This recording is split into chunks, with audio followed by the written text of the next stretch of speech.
¿Alguna vez escucharon un caso ovni que tiene de todo? Si no lo hicieron, este me parece uno de los más ricos de la historia ufológica británica. Porque acá entramos en un pueblo inglés que a simple vista podría pasar por otro lugar gris del norte con colinas, caminos mojados y una rutina policial bastante común.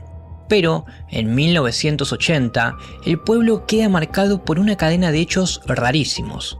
Un hombre desaparece y aparece sin vida en circunstancias que dejan mal parada la investigación. Varios testigos empiezan a hablar de luces, objetos extraños y ganado que aparece donde nadie entiende cómo llegó. Y en el centro de todo queda un policía, que primero se cruza con una muerte extraña y meses después asegura haber visto algo imposible sobre una carretera. Lo más fuerte es que cuando el caso empieza a crecer, también apareció la sombra de una posible presión oficial. Hoy le damos luz al caso Todmorden. Les doy la bienvenida. Yo soy Paul y esto es Historias Oscuras del Misterio.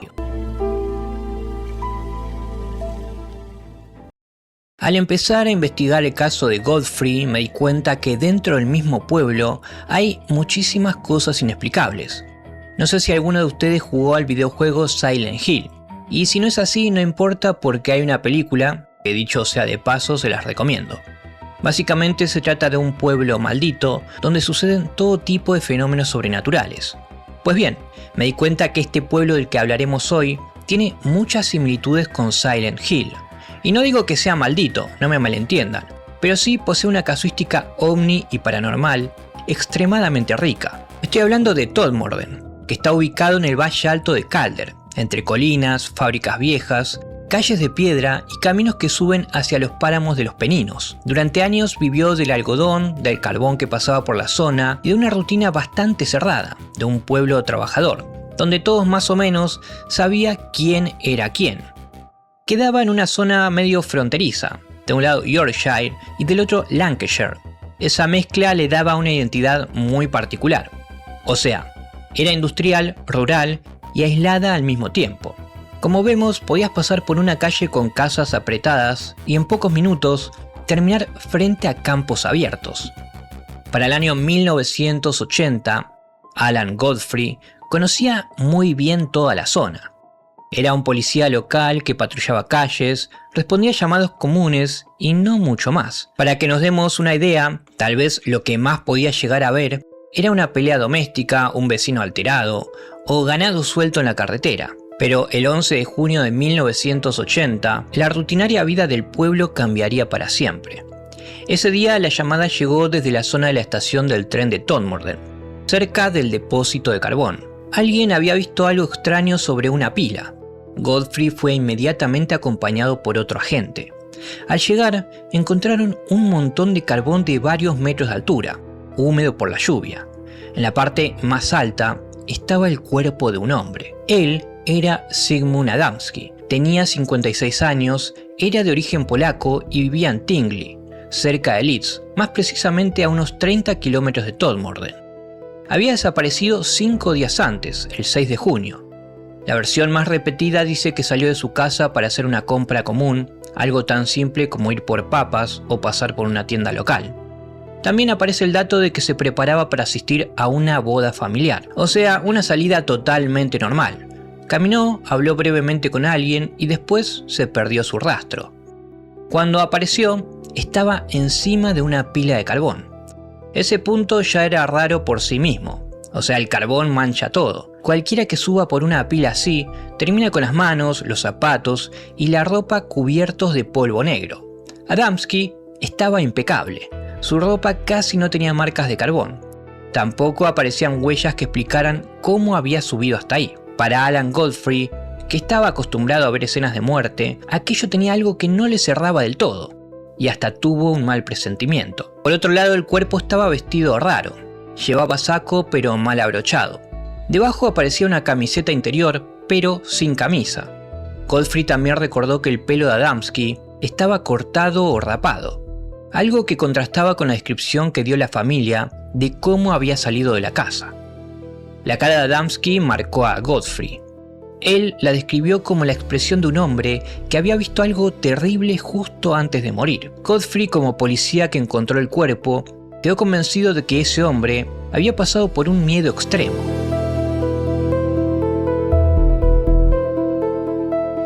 Pero también vio que tenía marcas en la parte superior de la cabeza y alrededor de la nuca había una especie de quemadura, casi formando un anillo. En la parte trasera del cuello había una lesión mayor, una zona abierta con una sustancia amarillenta verdosa o gelatinosa.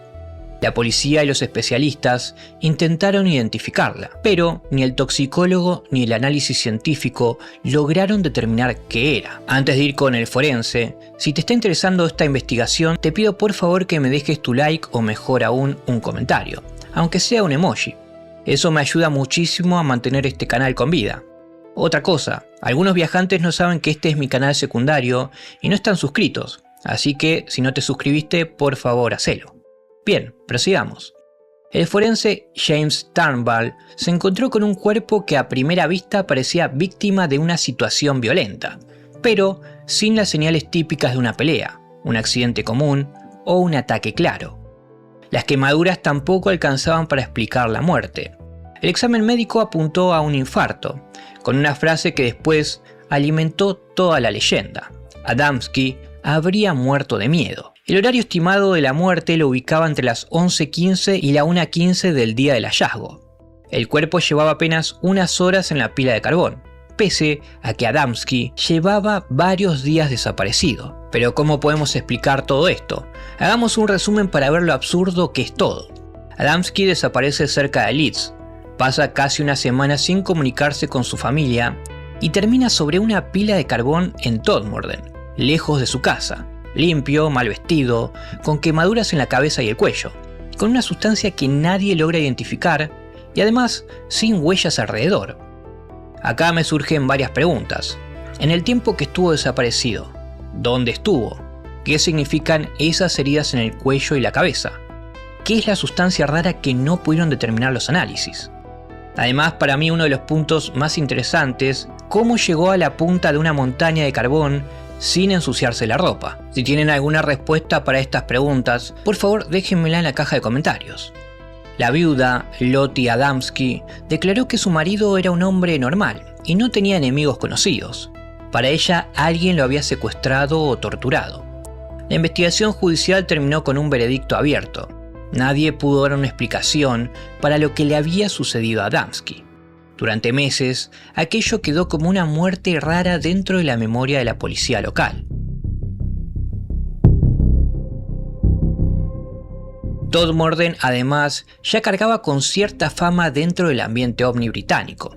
La zona de los Peninos y el llamado Triángulo de Lancashire acumulaban reportes de luces y objetos desde los años 60 y 70. Esto no significa que la muerte de Adamski tenga que ver con ovnis, pero ese hallazgo hacía que el ambiente del pueblo se enrareciera aún más. Además, tampoco podemos descartar el vínculo, ya que judicialmente no se llegó a una resolución. Pero ahora nos alejamos un poco de Adamski porque solo 5 meses después, Alan Godfrey vuelve al centro de la historia. La madrugada del 28 al 29 de noviembre de 1980, el policía estaba terminando su turno. Eran cerca de las 5 de la mañana. La comisaría había recibido llamados por una manada de vacas sueltas en una urbanización. Una llamada por vacas sueltas suena casi absurda al lado de lo que viene después. Por esa razón, fue la que Godfrey salió a recorrer la zona en primer lugar. Estuvo buscando a los animales, pero no encontró mucho. Pensó que los reportes eran en broma. Pero luego llegó otra llamada, esta vez de una mujer mayor, que decía haber visto a las vacas en un jardín y en la carretera. Además, sumó que hubo un destello blanco y los animales desaparecieron. Godfrey, un poco incrédulo, empezó a manejar por Burnley Road, cerca del giro hacia la urbanización. En un primer momento pensó que lo que tenía delante podía ser un autobús atravesado en la carretera. Y a decir verdad, era bastante lógico porque era una forma grande, bloqueando el camino a esa hora y además con muy poca luz. Pero, al acercarse, la forma dejó de parecer un vehículo. Según su descripción, el objeto estaba suspendido a poco más de 1 metro del suelo. Medía unos 6 metros de ancho por 4 metros de alto. Tenía forma de diamante, pero la parte inferior giraba lentamente en sentido antihorario. Las hojas, ramas y basura del camino se movían debajo como si una corriente las empujara desde el centro. En la zona superior había una banda de ventanas negras. La superficie parecía metálica porque reflejaba las luces de su propio patrullero. Godfrey se acercó hasta unos 20 metros, activó las luces azules del coche y trató de llamar por radio a la central, pero esta falló y también su equipo personal. Aún así, en vez de salir corriendo o acelerar hacia el objeto, hizo algo muy de policía. Tomó su bloc y empezó a dibujarlo. Imaginen esa escena, un hombre solo, en una ruta mojada, con un objeto enorme flotando frente a él, pero el policía intenta dejar constancia dibujando cada detalle que ve en un papel. Y de repente, el corte. Godfrey recordó una luz blanca saliendo de la parte inferior de la nave. Esa luz lo envolvió, y lo siguiente que recuerda es estar manejando su patrullero más adelante en la misma carretera. El objeto ya no se veía y su coche estaba a una distancia que las fuentes varían entre 30 y 90 metros. Él calculó una pérdida de tiempo de unos 20 a 25 minutos. Al revisar la escena encontró detalles que reforzaron su propia alarma. Su bota estaba partida. En el pie tenía una marca roja, con picazón, como una quemadura. La carretera seguía húmeda por la lluvia, salvo el punto donde el objeto habría estado suspendido. Ese sector aparecía seco. Hojas y ramas quedaron esparcidas como si algo caliente o pesado hubiese removido el aire justo encima del asfalto. Hay otro detalle. Al buscar las vacas, terminaron encontrando una en un campo de rugby con el suelo mojado alrededor y sin rastros obvios que explicaran cómo había llegado hasta allí. Ese dato suena absurdo hasta que hacemos el recuento de todo lo que pasó esa noche. Animales reportados por vecinos, un destello blanco, un objeto sobre Burnley Road y un policía con tiempo perdido. Godfrey evidentemente regresó a la comisaría muy alterado y le contó lo ocurrido a sus compañeros. Con el tiempo aparecieron otros testimonios alrededor de esa noche. Por ejemplo, un conserje llamado Leonard Smith habría visto un objeto en el cielo cerca de la zona donde Godfrey tuvo su experiencia. También aparece John Porter, un policía que aseguró haber visto una luz azul acero moviéndose a gran velocidad sobre los páramos, alrededor de una hora antes del encuentro de Godfrey. Hay relatos de otros agentes y de un conductor de autobús. Esto demuestra que Godfrey siempre sostuvo que aquella madrugada tuvo más contexto que su palabra aislada. Para poder lidiar con lo que pasó, le recomendaron que hiciera hipnosis. La verdad es que no creía mucho en eso y hasta por meses lo estuvo pensando si decidía hacerlo o no. Cuando finalmente lo decidió, un psiquiatra de Manchester fue el encargado de hacer la primera sesión. La historia que contó dice lo siguiente: mientras miraba el objeto, vio una luz debajo. Después, volvió al patrullero, intentó arrancar, pero quedó envuelto por una luz blanca y todo se puso negro. Lo próximo que supo es que estaba en una habitación, pero extrañamente se parecía más a una sala común que al interior de una nave. Allí vio a un hombre alto, de barba espesa, vestido con ropa que él asociaba a una figura bíblica. Ese hombre se habría identificado como Joseph. Alrededor había pequeñas figuras tipo robot, de la estatura de un niño, con cabezas extrañas y a veces descritas como con cascos. Y un detalle más que interesante es que se menciona un perro negro dentro de la habitación, sentado y observando. Godfrey se vio sometido a una especie de examen médico. Tenía brazaletes o elementos puestos en las piernas, algo que luego se conectó con la bota partida y la marca del pie. Acá quiero remarcar un dato importante, porque como les dije antes, Godfrey era un poco escéptico, y luego de escuchar lo que había dicho en la hipnosis, hasta llegó a descreer de la misma. Dijo que después del avistamiento había leído mucha ciencia ficción, y tal vez parte de lo que dijo era una mezcla de recuerdos con sus lecturas. Pero a la vez fue tajante en otra cosa. La nave sobre la carretera, para él, fue totalmente real. Esa honestidad vuelve al caso más creíble para mí. Godfrey no vendía cada parte con la misma seguridad. Podía dudar de la hipnosis, pero mantenía intacto el centro de su experiencia, que ese extraño objeto estuvo ahí, suspendido sobre Burnley Road, con la parte inferior girando, mientras su radio fallaba y el tiempo se cortaba. Un detalle más, acá entra un personaje extraño, que se dio a conocer como el hombre del misterio.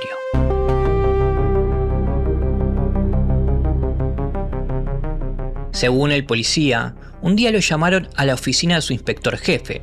Allí había un civil con un expediente grueso sobre las rodillas. Cuando le preguntó quién era, el hombre respondió algo parecido a esto: todo lo que necesitas saber es que soy el hombre del ministerio. Godfrey jamás pudo confirmar si venía del Ministerio de Defensa, de Inteligencia o de alguna otra dependencia. El hombre abrió el expediente y Godfrey, sorprendido, vio adentro su propio dibujo del objeto. Según su relato, le ordenaron guardar silencio bajo la ley de secretos oficiales. La advertencia habría cubierto tanto su encuentro como el caso de Adamski. Godfrey creía que el expediente incluía material sobre el minero polaco. La escena claramente alimentó teorías de encubrimiento. En cuanto a su trabajo, Godfrey pasó de ser un agente local a convertirse en el policía del OVNI. Y eso, para una fuerza cuestionada en esos años por otros temas grandes, como por ejemplo la investigación del destripador de Yorkshire, resultaba una carga. Hay algunas teorías escépticas que voy a mencionar rápidamente. Una teoría habla de Futuro House, una casa prefabricada con forma de platillo que existía en Todmorden y que, vista desde ciertos ángulos, podía parecerse al dibujo de Godfrey. La idea propone que cansado, bajo estrés y en una madrugada lluviosa, pudo confundir una forma conocida con algo extraño. El punto débil es que Godfrey patrullaba la zona, conocía el paisaje y sostenía que el objeto estaba en medio de la carretera, suspendido a baja altura, con movimiento y efectos físicos alrededor. Otra teoría apunta a las luces de los aviones. Todmorden queda bajo rutas aéreas importantes, con tráfico vinculados a aeropuertos como Manchester. La zona también tuvo reportes de luces que después terminaron explicadas como láseres o fenómenos humanos comunes. Eso sirve para limpiar muchos avistamientos de la región, pero aporta poco al núcleo del relato del policía. Él hablaba de un objeto cercano, con tamaño, forma y distancia concreta. También hay una hipótesis geológica. En los alrededores hay canteras, embalse y roca con cuarzo. Algunas teorías plantean que tensiones geológicas podrían producir luces anómalas, masas luminosas o incluso efectos en la percepción humana. Es una idea interesante para explicar luces sobre páramos. Cuesta más usarla para explicar un objeto metálico bloqueando una carretera. Eso sin contar la bota partida, la marca del pie, una zona seca del asfalto y una pérdida de tiempo. Con Adamski pasa algo parecido. Se puede aceptar la causa médica del infarto. Un hombre de 56 años puede morir de un ataque cardíaco. Pero el problema está en el resto. 5 días desaparecido. Cuerpo limpio sobre carbón, ropa mal puesta, quemaduras, ungüento desconocido y una ubicación elegida por alguien. La teoría criminal también tiene espacio. Alguien pudo secuestrarlo, retenerlo, lastimarlo y abandonar el cuerpo. Pero el caso quedó sin sospechoso, sin móvil claro y sin una explicación convincente para el estado del cuerpo. La realidad es que el policía quedó marcado. La historia le pegó en la carrera, en la familia y en la cabeza. Fue ridiculizado, trasladado y según algunas fuentes, incluso hubo intentos de tratarlo como alguien mentalmente inestable. Él contó que terminó bebiendo demasiado, que su matrimonio se rompió y que durante un tiempo cayó en una situación económica y personal muy dura. En una entrevista dijo que un solo giro, una sola mirada hacia la carretera principal, le cambió la vida. Ahí podemos ver que no sacó ningún beneficio económico de su experiencia. Más bien todo lo contrario, Godfrey terminó pagando por contar la historia. Y siguió sosteniendo durante décadas que vio algo real. También le jugó muy en contra la forma en que se unen los dos episodios. Alan Godfrey fue uno de los primeros policías en ver el cuerpo de Zygmunt Adamski. 5 meses después, el mismo agente afirmó haber encontrado una nave sobre una carretera de Todmorden. La conexión directa entre Adamski y el OVNI jamás quedó demostrada. Podrían ser 2 hechos raros, ocurridos en la misma zona y unidos después por la fuerza de su relato. Pero la cercanía temporal, la misma ciudad y el mismo policía hacen que la relación sea difícil de ignorar.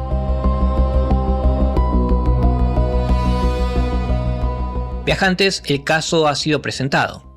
Como bonus track puedo agregar una cosita más, y este es quizás el dato más frustrante y a la vez le da más credibilidad a todo lo que contamos acá. El expediente oficial de Adamski y los documentos policiales completos de Godfrey tendrían que ser la parte que ordena todo. Ahí deberían estar los tiempos, las entrevistas, los análisis y cualquier explicación técnica. Pero cuando se hicieron pedidos de transparencia para acceder al informe de Alan Godfrey, la respuesta atribuida a la policía de West Yorkshire fue que el material había sido destruido. Algo que nos deja pensando, ¿por qué destruirían la investigación sobre Godfrey? ¿Tendrá algo que ver ese personaje del misterio que mencionamos antes? Si quieren profundizar más en el caso, Alan sacó su propio libro en el año 2017, llamado ¿Quiénes o qué eran ellos? Ahí cuenta toda su experiencia en primera persona y también un poco la historia de Todmorden, obviamente sin dejar de mencionar a Adamski. Alan siguió defendiendo su versión durante décadas, dio entrevistas y nunca se retractó del núcleo de su historia, que aquella madrugada vio un objeto real sobre Barney Road. The Sun le hizo una entrevista en el año 2024, pero hoy en día no conseguí fuentes que me confirme que sigue con vida. Viajantes, abro el debate. Les toca a ustedes. Les dejo un par de preguntas. ¿Qué piensan que le sucedió a Adamski? Y sobre Godfrey, ¿creen que realmente fue abducido? Los leo.